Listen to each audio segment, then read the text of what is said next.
өлкөбүздө аза күтүү күнү 29 апрель таңкы саат 6:40 Өзгөн районундагы Зергер айыл өкмөтүнө караштуу Айысай айылында жаратылыш кырсык болуп 24 жараныбыздын өмүрүн алды.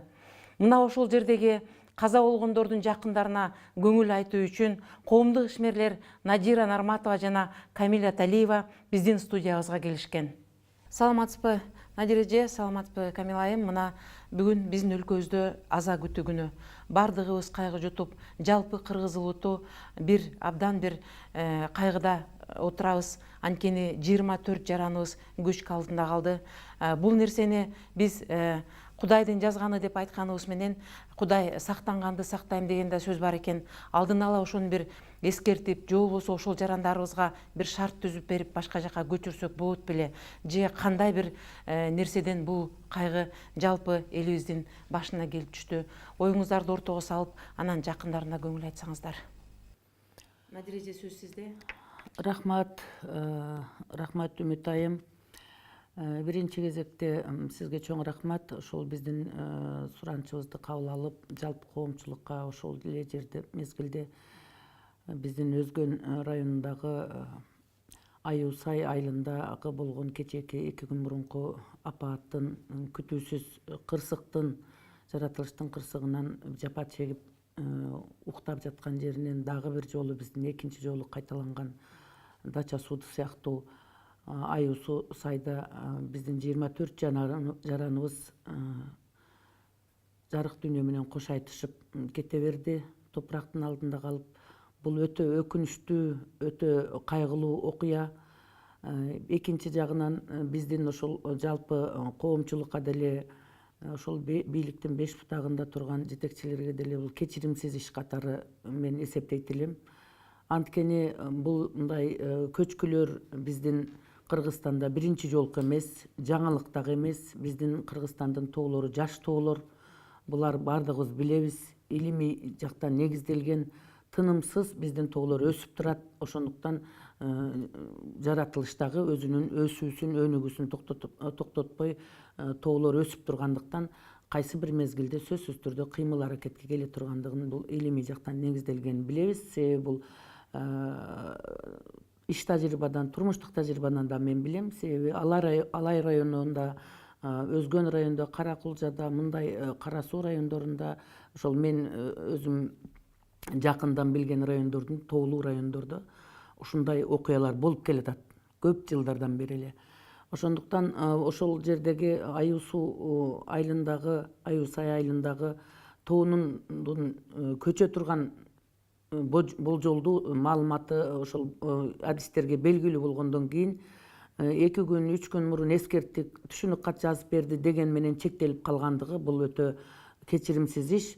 Себеби ошондой адистер аныктап тактап билгенден кийин ошол жерде күзөтчүлөрдү уюштуруп, дежурный дейбизби, ошол жерде мөөнөтчүлөр дейбизби, тынбастан адистер ошол жерде көзөмөлгө алып туруп, жакындан күч органдарын колдонуп болсо дагы, күчкө салып болсо дагы көчө тургандыгы маалым болгондон кийин түшүнүк кат бергениге ыраазы болуп кете бербестен алдын алып калсак болмок. Себеби жараткан Алла деле сактансаң сактайм дейт.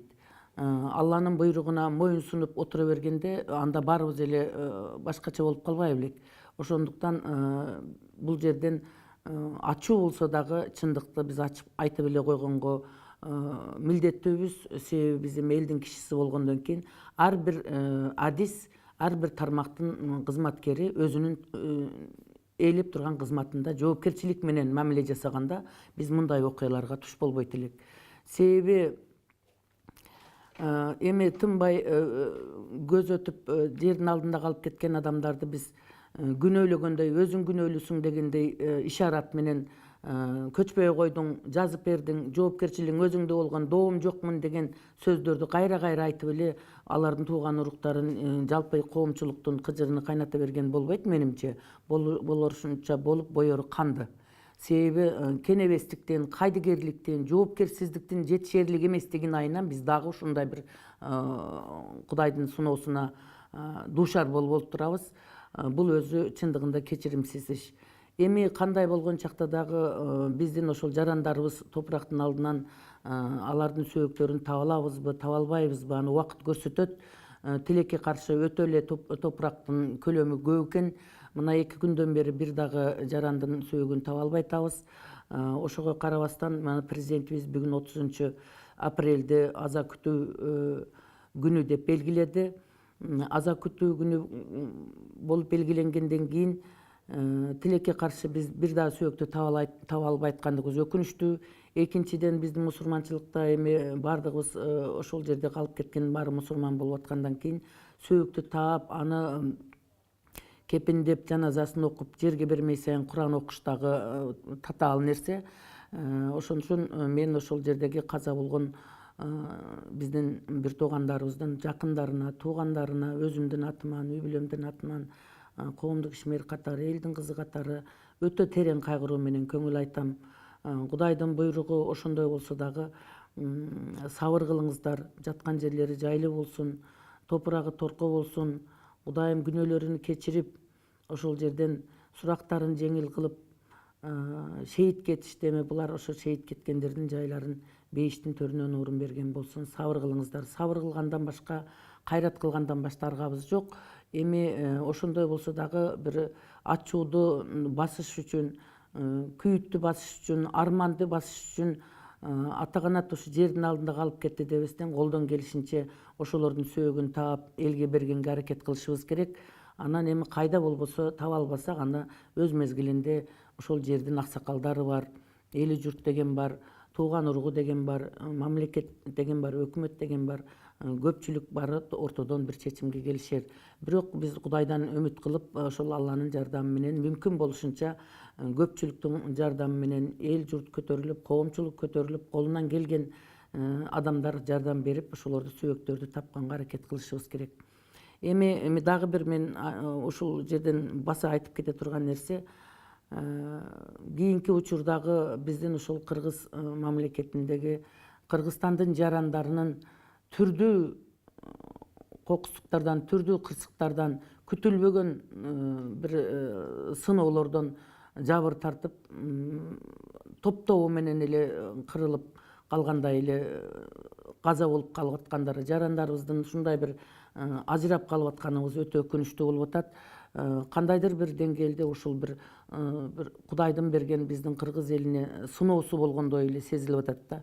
Ошон үчүн бүгүнкү күндөгү аза күтүү күнүндө мен ойлогон элем, кечээки дача суу дагы болгон айылда дагы биз мына бул элден угуп атабыз, кулабыбыз менен угуп атабыз, окуп атабыз.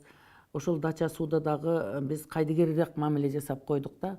Ошол жерде бир биздин сөөктөрдү тапкандан кийин ошолордун баарын чогултуп, муфтияттан муфтийибиз баш болуп, мамлекет башчылары баш болуп, чогулуп туруп эле дача сууга чогултабызбы, же болбосо мына аянтчага алып келебизби, ошол сыяктуу кылып эле Куран түшүрүп, түлөө өткөрүп, чогулуп туруп, ошол жерде Кудайдын жолуна Кудай айтып койсок, менимче жакшы болот эле.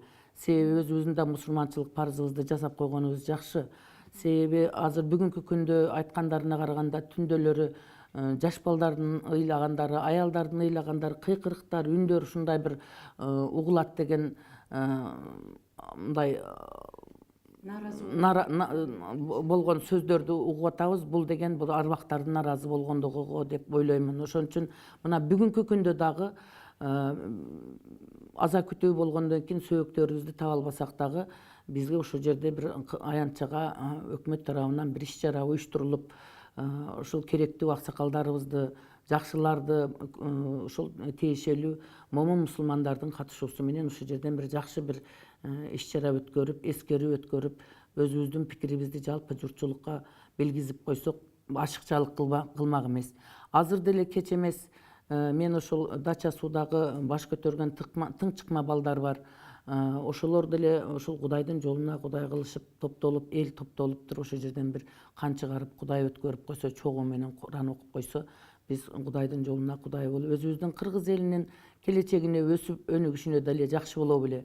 Мындай бир сыноолордон дагы бир секирип жеңил желп өтүп кеткени бизге жакшы боло беле деген мен ойду айткым келет да. Анан эми өзгөчө басып кете турган нерсе ошол жердеги ошол өзгөчө кырдаалдар министрлигиндеги кызматкерлер, адистер, жергиликтүү бийлик, айыл өкмөттөр, райондук башкаруу аткаруу бийликтери баардыгы ошо биргелешип алдын ала эле күчкө салып элди көчүрүп койсо болмок. Себеби керек болгон учурда биз укук коргоо органдарын пайдаланып күч колдонуп эле ар кандай нерсени бүтүрүп коюп атабыз го. Ошол сыяктуу эле элдин коопсуздугун сактоо үчүн биз макул болбогон элди дагы түшүндүрүп эле көчүрүп салсак биз ушундай бир апаатка туш болмок эмеспиз. Эми үйдү басса басар эле адамдар тирүү калмак. Экинчиден түшүнүк кат жазганда эле өлүп калса жооп бербей калмак беле. Мына азыр баардыгыбыз барбагандын баары барып күйүп пышып атабыз. Ошон үчүн мындай нерседен биз кайдыгерликтен кетишибиз керек да, жоопкерчиликти моюнга алганды үйрөнүшүбүз керек. Биз айтабыз, колубуздан келген жакшылыкты элибизден аябайлык. Баардыгыбыз кыргыз деген оор күндө биригишет. Ал биздин башыбыздан өтүп эле келатат. Ошол кыргыздын ушундай бир өзүнүн менталитетинде, канында бар бекен. Жакшылыктуу күндөрдө биригишибиз өтө эле кыйын болот. Жакшы саамалыктарды айтканда биригишибиз кыйын болот. Анан башыбызга оор иш түшкөндө ким экендигине карабастан жан талашып баардыгыбыз биргебиз. Ошон үчүн дайыма жамандыкты эле күтүп отурбастан, жакшылыкта дагы биз биригип, бөлүнүп, жарылбай, сеники меники кылбастан, өйдө төмөн болбостон, сен ал жак, бул жак болбостон, биз бир уч кыргыз эли, алакандай элбиз, көп деле эмеспиз. Ошон үчүн биригүүгө бизге тоскоол боло турган эч кандай нерсе жок. Ошондуктан дайыма элибизди биримдикке, ынтымакчылыкка, ушундай бир жароокерликке, анан бири-бирибизге болгон көз карашта жоопкерчиликке, кайдыгерликти арткага таштаганга чакырып кетет элем. Эми кайрат кылыштан башка арга жок. Мен да сиздин ачуу чындыгыңызга кошулам. Анткени ошол дача суудагы биздин жарандар каза болгондо 3 түрк улутундагы жарандар да каза болду. Алар ошол самолетту башкарып келе жаткан адамдар болгон. Аларды жерге берүүдөгү түрк элинин ошол жердеги аларга көрсөткөн сый урматын, ошол өлүктөрдү өз бир аземи менен койгонун көргөндө менде дагы абдан ич атышы болду. Анткени биздин ошол дача сууда каза болгон жарандарыбыз ошондой эле кыргыздын жараны, ошондой эле укукка ээ адамдар болчу. Анда эмесе кезексизде, Камила айым, мен сизге бир суроо uzatып кетет элем. Мына ошо дача суу капсалаңы болгондо биз жалпы эл чогулуп тикебизден тик туруп, мүмкүн болушунча материалдык жана моралдык жардамдарды көрсөткөнгө аракет кылдык эле. Бүгүнкү күндө ошол Өзгөн районундагы биздин тургундарыбыз дагы бир көчкүлөр күтүлүп жатканын, аларды кырктаган үй бүлөлөрдү чатырга көчүргөндүгү жөнүндө айтып жатат. Мүмкүн аларга дагы азыр кийим-кечек керектер, төшөк жууркан керектер. Биз эмне үчүн аларга ушундай бир нерселерди уюштуруп, жанагы коомдук бир уюмдар бар, элге жардам беребиз, элге кайрымдуулук кылабыз деген. Ошолор эмне үчүн 2 күндөн бери унчукпай отурабыз, эмне үчүн кийим чогултпай элебиз, тыйын чогултпай элебиз? Мүмкүн арага да жардам керек болуп жаткандыр. Абдан туура айттыңыз, Үмүт айым. Мына бүгүн Кыргыз мамлекетинде аза күтүү күнү расмий. Ушул учурдан пайдаланып, сиздердин телевидение ыраазычылык билдирүү менен бирге өзүңүз айткандай, коомчулук бүгүнкү күнү абдан кырсык болгон жерге кол кабыш кылганга бир зарыл шарт түзүлүп турат. Мына кечээли күнү ошол кырсык болгон жерде түнү менен бул табияттын кырсыгы, табияттын бир көрсөткөн бир мындай зомбулугу, табияттын бизге көрсөтүп аткан бир белгилери түнү менен ошол жерге кар жаап салды. Ал жерде үйсүз, кийимсиз калган биздин Кыргызстандын жарандары кыргыз элинин колдоосуна муктаж. Мына биз кечээден бери сүйлөшүп атабыз, буюрса банктык эсеп кысап счетту ачып, ошол эл журттан суранат элек учурдан пайдаланып, моралдык дагы, материалдык дагы жардам көрсөтүү ар бирибиздин атуулдук парызыбыз болуп турат. Мына Манас эпосунда да айтылат, кыргызга түгөнөт десе түтөгөн, түбүнөн бери күчөгөн деп, кыргыз ушундай бир башына кыйынчылык күн түшүп турганда бир муштум болуп бирге калган биздин, Назира ажымдын айткандай, каныбызда бар бир касиетпи. Ошол буюрса бүгүнкү күнү эл бир эле өзгөндүн, бир эле зергердин кайгысы эмес, биздин кыргыз элинин кайгысы бүгүн мына апаатта мекендештерге, анын ичинде ошол жакындарынан айрылган биздин ошол жарандарыбыздын ата энелерине, туугандарына көңүл айтабыз, азасын тең бөлүшөбүз. Анан мындай апааттар биздин кыргыз элинин тарыхында, эгемендүүлүк алгандан бери жакка эле тарыхында менин эсебим боюнча баягы адам өлүмүн көп алып кеткен кырсыктын бир 4-сү 94-жылы мына Өзгөндүн зергеринде Тосой айылында 51 кишинин өмүрүн, андан кийин Сөгөт айылында, андан кийин 2003 жылы, 2009 жылы Аксыда мына 4-чү чоң апаат болуп турат. 24 ошол биздин кыргызстандык жарандан шейит кетиши, бул дагы биздин эл үчүн чоң трагедия. Мына ошол трагедияда баарыбыз кимде күнөө, эл күнөөлүү, бийник күнөөлүү, сен күнөөлүү, мен күнөөлүү деген маселе бул экинчи пландагы маселе болуш керек. Биринчи пландагы маселе бул бүгүн ошол эл абдан кыйналып турган учурда бир муштумдай биригип, өзүбүздүн ата уулдук парызыбызды көрсөтүп, ынтымагыбызды көрсөтүп, дүйнө жүзүнө мындай уят болбостон ошол бир жакшы иш-чараларыбызды жасап беришибиз керек. Болор иш болду, боебаганды чындаганда. Анан бизде ушул кечээден бери 2 күндөн бери айтылып атпайбы? Көч деген экен, анан тигиндей мындай деген сөздөр. Бул дагы экинчи